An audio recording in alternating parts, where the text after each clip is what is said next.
ಗೆಳೆಯರೇ, KPSC ಅಡ್ಡ YouTube ಚಾನಲ್ಗೆ ಎಲ್ಲರಿಗೂ ಸ್ವಾಗತ. ನಾನು ನಿಮ್ಮ ವರ್ಚಸ್ವಿ. ಜೂನ್ 5 ಮತ್ತು 6ನೇ ತಾರೀಕಿನ ಮೋಸ್ಟ್ ಎಕ್ಸ್ಪೆಕ್ಟೆಡ್ ಕರೆಂಟ್ ಅಫೇರ್ಸ್ MCQsನ ನಾವು ಈ ಕ್ಲಾಸಲ್ಲಿ ಡಿಸ್ಕಸ್ ಮಾಡಲಿದ್ದೇವೆ. ಅದಕ್ಕಿಂತ ಮುಂಚೆ ಯಾರು ನಮ್ಮ ಟೆಲಿಗ್ರಾಮ್ ಚಾನಲನ್ನು ಫಾಲೋ ಮಾಡ್ತಿಲ್ವೋ ಅದರ ಲಿಂಕನ್ನು ಡಿಸ್ಕ್ರಿಪ್ಷನ್ ಬಾಕ್ಸ್ನಲ್ಲಿ ಕೊಡಲಾಗುತ್ತೆ. ಸೊ ಅದ್ರ ಮೂಲಕ ನೀವು ನಮ್ಮ ಟೆಲಿಗ್ರಾಮ್ ಚಾನಲನ್ನು ಫಾಲೋ ಮಾಡ್ಬೋದು. ನಾವು ಟೆಲಿಗ್ರಾಮ್ ಚಾನಲಲ್ಲಿ ಒಂದು ಇನಿಷಿಯೇಟಿವನ್ನು ಸ್ಟಾರ್ಟ್ ಮಾಡಿದ್ವಿ. ಆಲ್ರೆಡಿ 3 ವೀಕ್ಸ್ ಕಂಪ್ಲೀಟ್ ಆಗ್ತಾ ಬಂತು.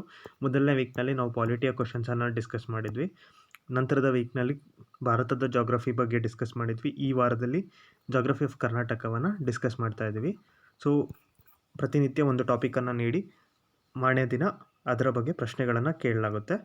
ಸೊ ನೀವು ಟಾಪಿಕನ್ನು ಓದಿ ಪ್ರಶ್ನೆಗಳನ್ನು ಅಟೆಂಡ್ ಮಾಡಿದಾಗ ನಿಮ್ಮ ರಿವಿಷನ್ ಕೂಡ ಕಂಪ್ಲೀಟ್ ಆಗುತ್ತೆ ಅನ್ನೋ ನಿಟ್ಟಿನಲ್ಲಿ ಈ ಇನಿಷಿಯೇಟಿವನ್ನು ಶುರು ಮಾಡಿದ್ವಿ.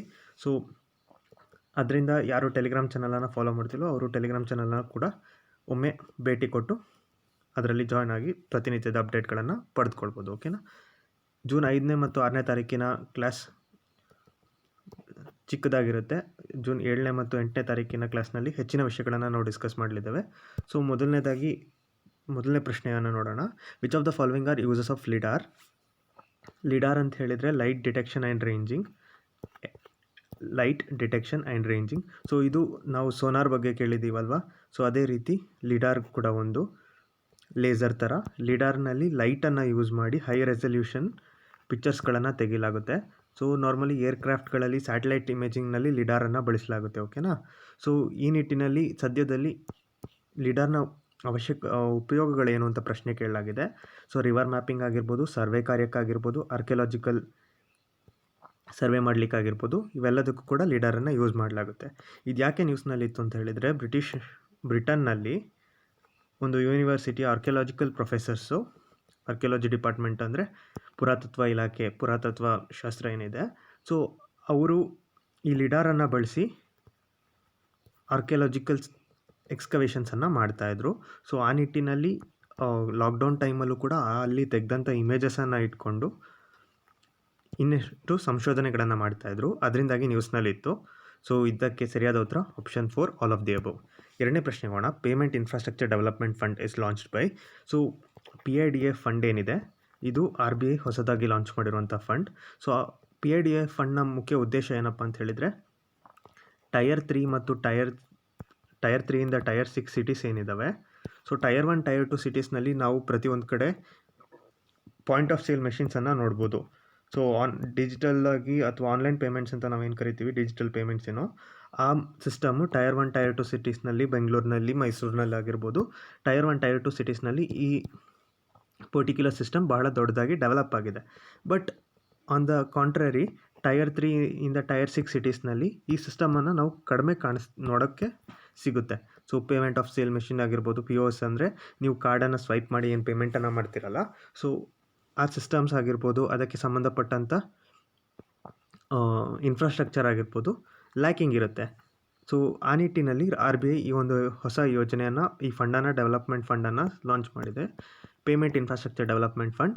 ಸೊ ಇದು ಎಲ್ಲೆಲ್ಲಿ ಕಾರ್ಯನಿರ್ವಹಿಸಂತ ಹೇಳಿದರೆ, ಟೈರ್ 3ಇಂದ ಟೈರ್ 6 ಸಿಟೀಸ್ ಮತ್ತು ನಾರ್ತ್ ಈಸ್ಟರ್ನ್ ಸ್ಟೇಟ್ಸ್ನ ಪ್ರದೇಶಗಳಲ್ಲಿ ಈ particular payment infrastructure development fund ಕರ್ತವ್ಯ ನಿರ್ವಹಿಸೋಕೆ 50% ಇದಕ್ಕೆ ಅಮೌಂಟನ್ನು RBI ಹಾಕುತ್ತೆ ಮತ್ತು 50% ಆ ಪರ್ಟಿಕ್ಯುಲರ್ ಬ್ಯಾಂಕಿಂಗ್ ಸಿಸ್ಟಮ್ಸ್ ಯಾರು ವರ್ಕ್ ಮಾಡ್ತಾ ಇದ್ದಾರೆ, ಸೊ ಬ್ಯಾಂಕ್ಸ್ಗಳು ಇನ್ವೆಸ್ಟ್ ಮಾಡ್ತವೆ. ಓಕೆನಾ. 50% ಅಮೌಂಟನ್ನು RBI ಮತ್ತು 50% ಅಮೌಂಟನ್ನು ರೆಸ್ಪೆಕ್ಟಿವ್ ಬ್ಯಾಂಕ್ಸ್ ಅಥವಾ ಪೇಮೆಂಟ್ ಸಿಸ್ಟಮ್ಸನ್ನು, POSನ್ನು ಯೂಸ್ ಮಾಡುವಂಥ ಆರ್ಗನೈಸೇಷನ್ಗಳು ಇನ್ವೆಸ್ಟ್ ಮಾಡ್ತವೆ. ಓಕೆನಾ. ಸೊ ಇದಕ್ಕೆ ಸರಿಯಾದ ಉತ್ತರ RBI. ಮೂರನೇ ಪ್ರಶ್ನೆ ಮಾಡೋಣ. Sundarban national park and biosphere reserve is declared as. So Sundarban national park ಅಥವಾ ಬಯೋಸ್ಫಿಯರ್ ರಿಸರ್ವ್ ಏನಿದೆ ಅದು ಕೆಳಗಿನ ಯಾವುದಾಗಿ ಡಿಕ್ಲೇರ್ ಆಗಿದೆ ಅನ್ನೋದು ಪ್ರಶ್ನೆ. ಸೊ ನೀವಿಲ್ಲಿ ವಿಶೇಷತೆ ಏನು ಅಂತ ಹೇಳಿದರೆ, ಸುಂದರ್ಬನ್ಸ್ ಏನಿದೆ ಅದು ಟೈಗರ್ ರಿಸರ್ವ್ ಆಗಿ ಕೂಡ ಇದೆ, ರಾಮ್ಸಾರ್ ವೆಟ್ಲ್ಯಾಂಡ್ ಸೈಟ್ ಆಗಿ ಕೂಡ ರೆಕಗ್ನೈಸ್ ಆಗಿದೆ, ವರ್ಲ್ಡ್ ಹೆರಿಟೇಜ್ ಸೈಟ್ ಆಗಿ ಕೂಡ ರೆಕಗ್ನೈಸ್ ಆಗಿದೆ. So option 4, all of the above ಇದಕ್ಕೆ ಸರಿಯಾದ ಉತ್ತರ. Sundarban biosphere reserve, tiger reserve ಕೂಡ, ರಾಮ್ಸಾರ್ ವೆಟ್ಲ್ಯಾಂಡ್ ಸೈಟ್ ಕೂಡ, ವರ್ಲ್ಡ್ ಹೆರಿಟೇಜ್ ಸೈಟ್ ಕೂಡ. So option 4, all of the above ಇದಕ್ಕೆ ಸರಿಯಾದ ಉತ್ತರ. ನಾಲ್ಕನೇ ಪ್ರಶ್ನೆಗೆ ಹೋಗೋಣ. Unmanned aircraft system rules is released by. Recently unmanned aircraft UAV ಏನು ಕರಿತೀವಿ, ಅನ್ಮ್ಯಾನ್ಡ್ ಏರಿಯಲ್ ವೆಹಿಕಲ್ಸು, ಅದರ ಕುರಿತಾಗಿ ಕೆಲವೊಂದು ರೂಲ್ಸ್ಗಳನ್ನು ರಿಲೀಸ್ ಮಾಡಲಾಗಿತ್ತು. ಈ ರೂಲ್ಸನ್ನು ಯಾರು ರಿಲೀಸ್ ಮಾಡಿದರು ಅನ್ನೋದು ಪ್ರಶ್ನೆ. ಇದಕ್ಕೆ ಸರಿಯಾದ ಉತ್ತರ ministry of civil aviation. So civil aviation ministry ಅಡಿಯಲ್ಲಿ DGCA ಬರುತ್ತೆ. DGCA. ಸೊ ಸಿವಿಲ್ ಏವಿಯೇಷನ್ನ ಡೈರೆಕ್ಟರ್ ಜನರಲ್ ಏನಿದ್ದಾರೆ, ಸೊ ಈ ಆಫೀಸ್ ಏನಿದೆ ಇವರು ಲೈಸೆನ್ಸನ್ನು ಇಶ್ಯೂ ಮಾಡ್ತಾರೆ ಅನ್ಮ್ಯಾನ್ಡ್ ಏರಿಯಲ್ ವೆಹಿಕಲ್ಸ್ಗೆ. ಅದನ್ನು ಡಿಫ್ರೆಂಟ್ ಕ್ಯಾಟಗರೀಸ್ ಆಗಿ ಡಿವೈಡ್ ಮಾಡಲಾಗಿದೆ. ಸೊ ಒಂದು ಪರ್ಟಿಕ್ಯುಲರ್ ವೆಯ್ಟ್ಗಿಂತ ಕೆಳಗಡೆ ಇರುವ UAVsಗೆ ಲೈಸೆನ್ಸ್ನ ಅಗತ್ಯ ಇಲ್ಲ.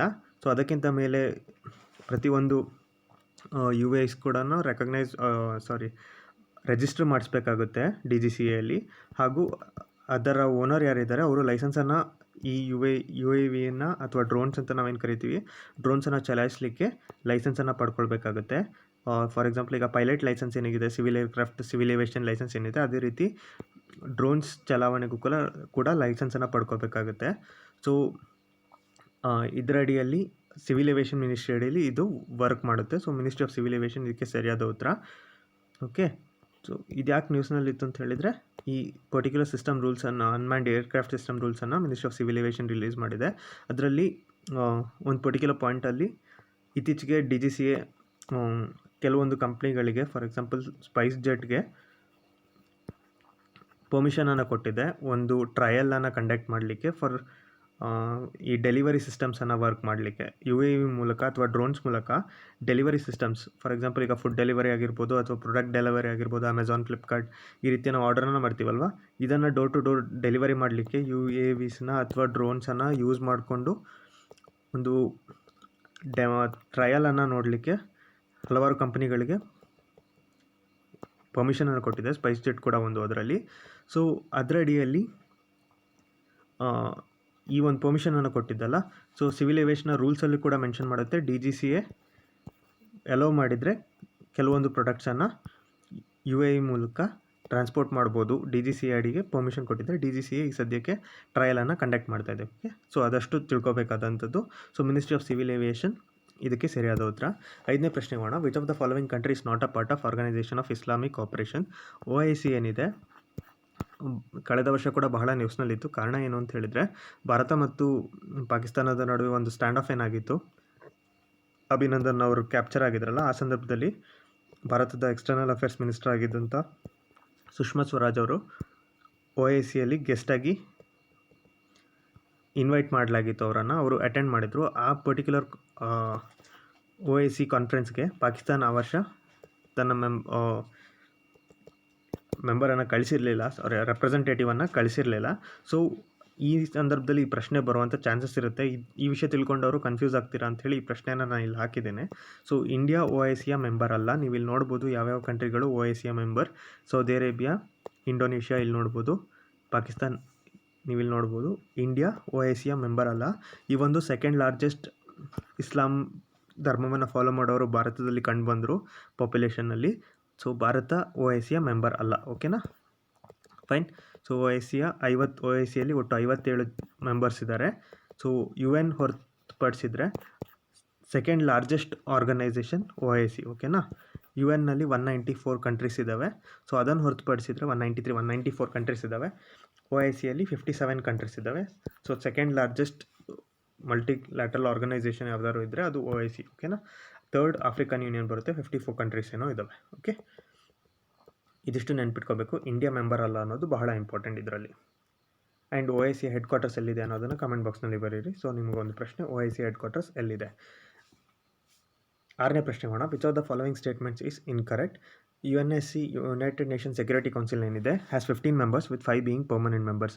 UNSCಯ ಯುನೈಟೆಡ್ ನೇಷನ್ ಸೆಕ್ಯೂರಿಟಿ ಕೌನ್ಸಿಲ್ನಲ್ಲಿ ಒಟ್ಟು ಮೆಂಬರ್ಸ್ನ ಸಂಖ್ಯೆ 15 ಸರಿ ಇದೆ. ಅದರಲ್ಲಿ 5 ಜನ ಪರ್ಮನೆಂಟ್ ಮೆಂಬರ್ಸ್, ಅದು ಕೂಡ ಸರಿ ಇದೆ. ಓಕೆ, ಸೆಕೆಂಡ್ ಸ್ಟೇಟ್ಮೆಂಟ್ಗೆ ಹೋಗೋಣ. ಮೊದಲನೇ statement correct. 5 permanent members include US, UK, France, Russia and China. So 5 ಜನ ಪರ್ಮನೆಂಟ್ ಮೆಂಬರ್ಸ್ನಲ್ಲಿ ಯಾರ್ಯಾರು ಇನ್ಕ್ಲೂಡ್ ಆಗಿದ್ದಾರೆ ಅಂದರೆ US, UK, France, Russia and China. ಈ ಸ್ಟೇಟ್ಮೆಂಟ್ ಕೂಡ ಕರೆಕ್ಟ್ ಆಗಿದೆ. ಥರ್ಡ್ ಸ್ಟೇಟ್ಮೆಂಟ್ಗೆ ಹೋಗೋಣ. Tenure of non permanent members is 2 years. ಈ ಸ್ಟೇಟ್ಮೆಂಟ್ ಕೂಡ ಕರೆಕ್ಟ್ ಆಗಿದೆ. ನಾನ್ ಆಫ್ ದಿ ಅಬೌವ್ ಇದಕ್ಕೆ ಸರಿಯಾದ ಉತ್ತರ. ಸೊ ಇದ್ಯಾಕೆ ನ್ಯೂಸ್ನಲ್ಲಿದೆ ಅಂತ ಹೇಳಿದರೆ ನಿಮಗೆಲ್ಲ ಗೊತ್ತಿರ್ಬೋದು, ಭಾರತ ಏಷ್ಯಾ ಪೆಸಿಫಿಕ್ ರೀಜನಿಂದ ಯಾವುದೇ ಅಪೋಸಿಷನ್ ಇಲ್ಲದೆ ಏಷ್ಯಾ ಪೆಸಿಫಿಕ್ನ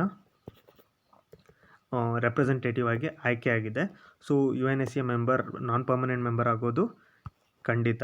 ಸೊ ಆ ನಿಟ್ಟಿನಲ್ಲಿ ಪ್ರತಿ 2 ವರ್ಷಕ್ಕೊಮ್ಮೆ ಪ್ರತಿ ವರ್ಷ ಎಲೆಕ್ಷನ್ ಆಗುತ್ತೆ. 5 ಸ್ಥಾನಗಳಿಗೆ ಎಲೆಕ್ಷನ್ ಆಗುತ್ತೆ. ಒಟ್ಟು 15 ಅಲ್ವಾ, 5 ಪರ್ಮನೆಂಟ್. ಈ ವರ್ಷ 5 ಸ್ಥಾನಕ್ಕೆ ಎಲೆಕ್ಷನ್ ಆಗುತ್ತೆ, ಮುಂದಿನ ವರ್ಷ 5 ಸ್ಥಾನಕ್ಕೆ ಎಲೆಕ್ಷನ್ ಆಗುತ್ತೆ. ಸೊ ಪ್ರತಿ ವರ್ಷ ಎಲೆಕ್ಷನ್ ಇರುತ್ತೆ. ಸೊ ಒಮ್ಮೆ ಆಯ್ಕೆ ಆದಂಥ ನಾನ್ ಪರ್ಮನೆಂಟ್ ಮೆಂಬರ್ನ ಟೆನ್ಯೂರು 2 ವರ್ಷ ಇರುತ್ತೆ. ಓಕೆನಾ. ಸೊ ಭಾರತ ಈ ವರ್ಷ ಆಯ್ಕೆ ಆದರೆ ಮುಂದಿನ 2 ವರ್ಷಗಳ ಗಂಟ ಭಾರತ UNSC ನಾನ್ ಪರ್ಮನೆಂಟ್ ಮೆಂಬರ್ ಆಗಿ ಇರುತ್ತೆ. ಓಕೆ. 7ನೇ ಪ್ರಶ್ನೆ ಮಾಡೋಣ. Which of the following country is the largest source of FDI in India? So ಭಾಳ ವರ್ಷದವರೆಗೂ ಮಾರಿಷಿಯಸ್ ಈ ಸ್ಥಾನವನ್ನು ಹೊಂದ್ಕೊಂಡಿತ್ತು. ಇತ್ತೀಚಿನ ದಿನಗಳಲ್ಲಿ ಈ ಸ್ಥಾನವನ್ನು ಸಿಂಗಾಪುರ್ ಪಡ್ಕೊಂಡಿದೆ. ಓಕೆನಾ. ಸಿಂಗಾಪುರ್ ಭಾರತಕ್ಕೆ ಅತಿ ಹೆಚ್ಚು ಫಾರಿನ್ ಡೈರೆಕ್ಟ್ ಇನ್ವೆಸ್ಟ್ಮೆಂಟನ್ನು ತಂದುಕೊಡುವಂಥ ಕಂಟ್ರಿ. ಓಕೆ. FDI ಹೈಯೆಸ್ಟ್ ಬರುವಂಥದ್ದು ಸಿಂಗಾಪುರ್ನಲ್ಲಿ, 2ನೇದು ಮಾರಿಷಿಯಸ್. ಫೈನ್. ಸೊ ಆ್ಯಂಡ್ ಭಾರತಕ್ಕೆ ಅತಿ ಹೆಚ್ಚು FDI ಇನ್ಫ್ಲೋ ಆಗುತ್ತೆ. ಸೊ ಚೈನಾ ಮತ್ತು ಅಮೆರಿಕವನ್ನ ಹಿಂದಿಕ್ಕಿ ಭಾರತಕ್ಕೆ ಅತಿ ಹೆಚ್ಚು FDI ಬರುತ್ತೆ. ಸೊ ಮೊದಲಿಗೆ ನಾವು FDI ಅಂದರೆ ಏನು ಅಂತ ತಿಳ್ಕೊಳ್ಳೋಣ. ಅದರ ನಂತರ ಇನ್ನೊಂದು ಕಾನ್ಸೆಪ್ಟ್ ಬರುತ್ತೆ, FPI. ಇದೆರಡು ಕೂಡ ನ್ಯೂಸ್ನಲ್ಲಿರುತ್ತೆ, ಇದ್ರ ಬಗ್ಗೆ ಕೇಳಿರ್ತೀರ. FDI ಮತ್ತು FPI ಬಗ್ಗೆ ನಾವು ಇವತ್ತು ಡಿಸ್ಕಸ್ ಮಾಡೋಣ. ಫಾರಿನ್ ಡೈರೆಕ್ಟ್ ಇನ್ವೆಸ್ಟ್ಮೆಂಟ್, FDI ಅಂತ ಹೇಳಿದರೆ foreign direct investment. So FDI and FPI ಅಂದರೆ ಫಾರಿನ್ ಪೋರ್ಟ್ಫೋಲಿಯೋ ಇನ್ವೆಸ್ಟ್ಮೆಂಟ್. ಸೊ ಇದರಲ್ಲಿ ಚಿಕ್ಕ ಡಿಫ್ರೆನ್ಸ್ ಇದೆ FDI ಮತ್ತು FPIಯಲ್ಲಿ. ಅದು ತಿಳ್ಕೊಂಡ್ರೆ ಬಾಕಿ ಈಸಿ ಆಗುತ್ತೆ. ಮೊದಲಿಗೆ ನಾವು FDI ಅಂದರೆ ಏನು ಅಂತ ತಿಳ್ಕೊಳ್ಳೋಣ.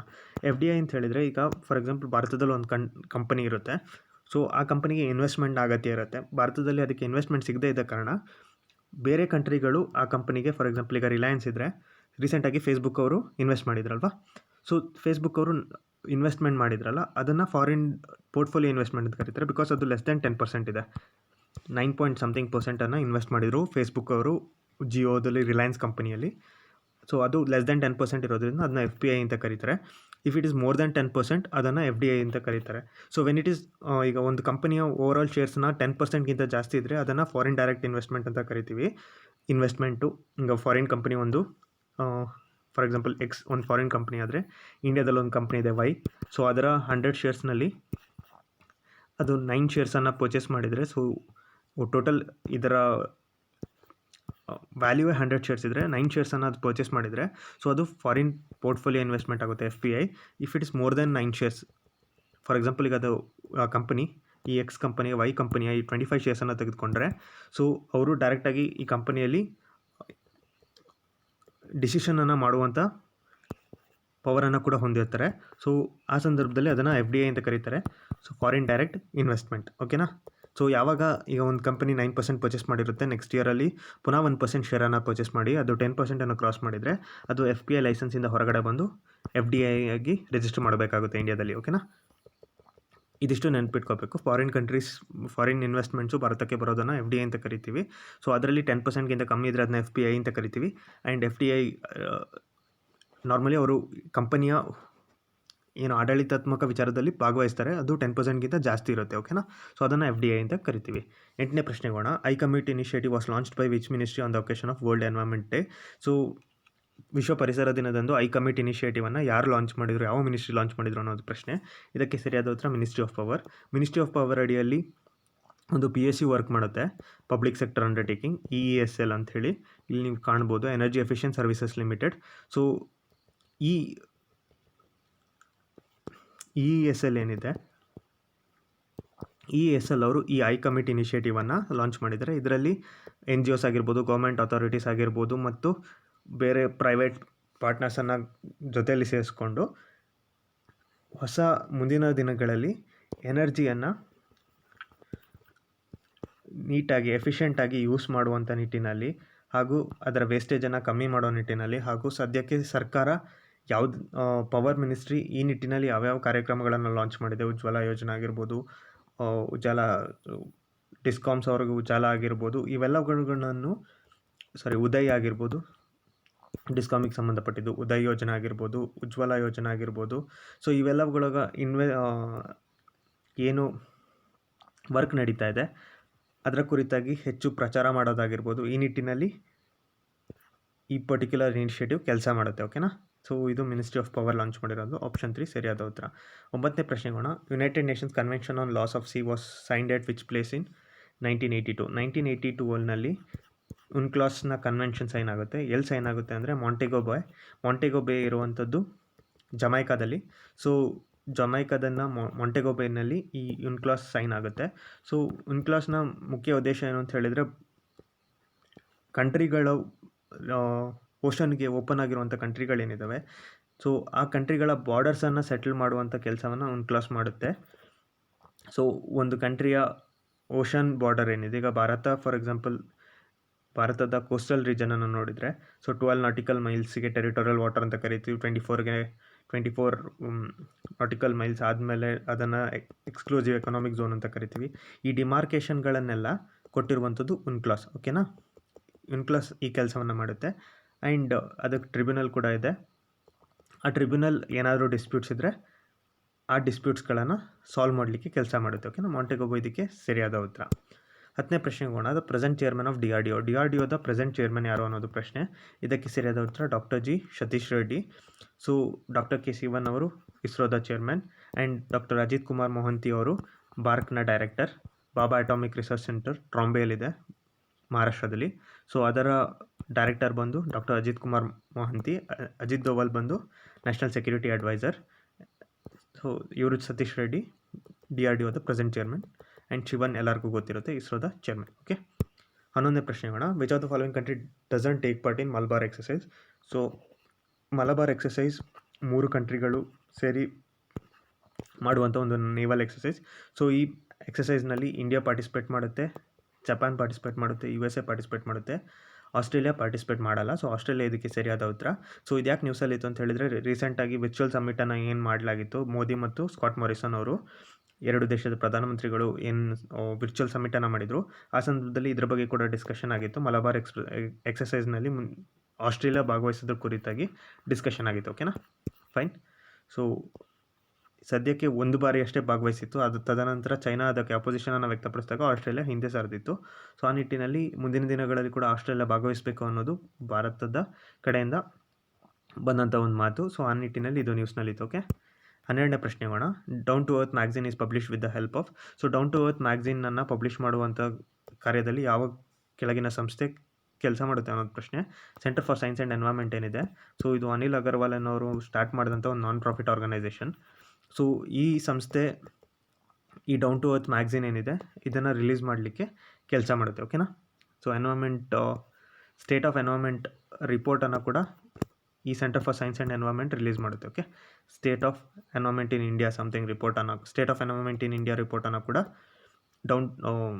Centre for science and environment ಏನಿದೆ ಅವರು ರಿಲೀಸ್ ಮಾಡ್ತಾರೆ ಎವ್ರಿ ಇಯರ್ ಡ್ಯೂರಿಂಗ್ ವಿಶ್ವ ಪರಿಸರ ದಿನ. 13ನೇ ಪ್ರಶ್ನೆ ಹೋಗೋಣ. Which ministry has launch tulip initiative with the help of AICTE? Technical ಎಜುಕೇಷನ್ನ ಬೋರ್ಡ್ ಏನಿದೆ AICTE, ಸೊ ಅವ್ರ ಜೊತೆ ಸೇರಿ ಯಾವ ಮಿನಿಸ್ಟ್ರಿ ಈ ಟ್ಯೂಲಿಪ್ ಇನಿಷಿಯೇಟಿವನ್ನು ಸ್ಟಾರ್ಟ್ ಮಾಡಿದೆ ಅನ್ನೋದು ಪ್ರಶ್ನೆ. ಇದಕ್ಕೆ ಸರಿಯಾದ ಉತ್ತರ ministry of housing and urban affairs. So MOHUA ಏನಿದೆ, ಮಹುವಾ ಏನಿದೆ, ಸೊ ಈ ಪರ್ಟಿಕ್ಯುಲರ್ ಮಿನಿಸ್ಟ್ರಿ ಈ ಟ್ಯೂಲಿಪ್ ಇನಿಷಿಯೇಟಿವನ್ನು ಲಾಂಚ್ ಮಾಡಿದೆ. ಇದರಡಿಯಲ್ಲಿ ಸೊ ಗ್ರ್ಯಾಜುಯೇಟ್ಸ್ ಯಾರು ಹೊರಗಡೆ ಬರ್ತಾರೆ ಅವರನ್ನು ಈ ಸಿಟಿ ಅಡ್ಮಿನಿಸ್ಟ್ರೇಷನಲ್ಲಿ ಉಪಯೋಗಿಸ್ಕೊಂಡು ಇಂಟರ್ನ್ಶಿಪ್ ಥರ ಅವರನ್ನು ಬಳಸ್ಕೊಂಡು ಅವರಿಂದ ಏನು ಹೊಸ ಇನಿಷಿಯೇಟಿವ್ಗಳು, ಹೊಸ ಕ್ರಿಯೇಟಿವಿಟಿಗಳನ್ನು ಡೆವಲಪ್ ಮಾಡಲಾಗುತ್ತೆ, ಅವರೇನು ಹೊಸ ಯೋಚನೆಗಳೊಂದಿಗೆ ಬರ್ತಾರೆ ಅದನ್ನು ಸಿಟಿ ಡೆವಲಪ್ಮೆಂಟ್ನಲ್ಲಿ ಯೂಸ್ ಮಾಡೋದು, ಮತ್ತು ಈ ಸಿಟಿ ಡೆವಲಪ್ಮೆಂಟ್ನಲ್ಲಿ ಅವರ ಭಾಗವಹಿಸಿಕೆಯಿಂದ ಅವ್ರಿಗೆ ಏನು ಎಕ್ಸ್ಪೀರಿಯೆನ್ಸ್ ಸಿಗುತ್ತೆ ಅದು ಅವ್ರ ಮುಂದಿನ ಫ್ಯೂಚರ್ ಅವರ ಕೆರಿಯರ್ನಲ್ಲಿ ಯೂಸ್ ಆಗುತ್ತೆ ಅನ್ನೋ ನಿಟ್ಟಿನಲ್ಲಿ ಈ ಪ್ರೋಗ್ರಾಮನ್ನು ಲಾಂಚ್ ಮಾಡಲಾಗಿದೆ. ಇದು ಆ್ಯಕ್ಚುಲಿ ಇದರ ಮುಖ್ಯ ಉದ್ದೇಶ. ಸೊ ಮಹುವಾ ಇದಕ್ಕೆ ಸರಿಯಾದ ಉತ್ತರ. ಓಕೆ, 14ನೇ ಪ್ರಶ್ನೆ ಹೋಗೋಣ. The new SODAR tool that helps android user maintain social distancing was launched by. Social ಡಿಸ್ಟೆನ್ಸಿಂಗನ್ನು ಮೇಂಟೈನ್ ಮಾಡಲಿಕ್ಕೋಸ್ಕರ ಯಾವ ಪ್ರತಿಷ್ಠಿತ ಸಂಸ್ಥೆ ಈ ಆ್ಯಪನ್ನು ಲಾಂಚ್ ಮಾಡಿದೆ? ಸೊ ಇದು ಆಂಡ್ರಾಯ್ಡ್ ಯೂಸರ್ಸಿಗೆ ಮಾತ್ರ ಅವೈಲೇಬಲ್ ಇರುವಂಥ ಆ್ಯಪ್. ಸೊ ಇದರ ಮೂಲಕ ಸೋಷಿಯಲ್ ಡಿಸ್ಟೆನ್ಸಿಂಗನ್ನು ಮೇಂಟೈನ್ ಮಾಡ್ಬೋದು. ಸೊ ಇದನ್ನು ಗೂಗಲ್ ಲಾಂಚ್ ಮಾಡಿದೆ. ಓಕೆನಾ, ಓಕೆ, ಸೊ ಗೂಗಲ್ ಇದಕ್ಕೆ ಸರಿಯಾದ ಉತ್ತರ. ಅಲ್ಲಿಗೆ 14 ಪ್ರಶ್ನೆಗಳು ಮುಗ್ದಿದೆ. ಸೊ ಇದು ಇವತ್ತಿನ ಕ್ಲಾಸ್. 7ನೇ ಮತ್ತು 8ನೇ ತಾರೀಕಿನ ಕ್ಲಾಸ್ ಇನ್ನೂ ದೀರ್ಘವಾಗಿರಲಿದೆ. ಸೊ ಆ ಕ್ಲಾಸ್ನಲ್ಲಿ ಇನ್ನೂ ಹೆಚ್ಚಿನ ವಿಷಯಗಳನ್ನು ನಾವು ಡಿಸ್ಕಸ್ ಮಾಡಲಿದ್ದೇವೆ. ಸೊ ಈ ಕ್ಲಾಸಸ್ ನಿಮಗೆ ಇಷ್ಟ ಆಗ್ತಿದ್ರೆ ಶೇರ್ ಮಾಡಿ, ಸಬ್ಸ್ಕ್ರೈಬ್ ಮಾಡಿ, ಹಾಗೂ ನಿಮ್ಮ ಫ್ರೆಂಡ್ಸ್ಗೆ ಕೂಡ ಇದರ ಕುರಿತು ಶೇರ್ ಮಾಡೋದ್ರ ಮೂಲಕ ತಿಳಿಸಿ. ಆ್ಯಂಡ್ ಸಬ್ಸ್ಕ್ರೈಬ್ ಮಾಡಿದವರು ಬೆಲ್ ಬಟನನ್ನು ಒತ್ತೋದಕ್ಕೆ ಮರಿಬೇಡಿ. ಸೊ ಯಾವಾಗ ಹೊಸ ವೀಡಿಯೋಸ್ ಅಪ್ಲೋಡ್ ಆಗುತ್ತೆ ಸೊ ಅದರ ತಕ್ಷಣ ನಿಮಗೆ ನೋಟಿಫಿಕೇಷನ್ ಕೂಡ ಬರುತ್ತೆ. ಆ್ಯಂಡ್ ಟೆಲಿಗ್ರಾಮ್ ಚಾನಲನ್ನು ಫಾಲೋ ಮಾಡದೇ ಇರೋರು, ಮೊದಲನೇ ಬಾರಿಗೆ ಈ ವಿಡಿಯೋಗಳನ್ನ ನೋಡ್ತಾ ಇರೋರು ನಮ್ಮ ಟೆಲಿಗ್ರಾಮ್ ಚಾನಲ್ದ ಲಿಂಕ್ ಡಿಸ್ಕ್ರಿಪ್ಷನ್ ಬಾಕ್ಸ್ನಲ್ಲಿದೆ. ಸೊ ಅಲ್ಲಿ ನೀವು ನಮ್ಮ ಟೆಲಿಗ್ರಾಮ್ ಚಾನಲನ್ನು ಫಾಲೋ ಮಾಡ್ಬೋದು. ಸೊ ಇದು ಇವತ್ತಿನ class. Thank you. Have a good day.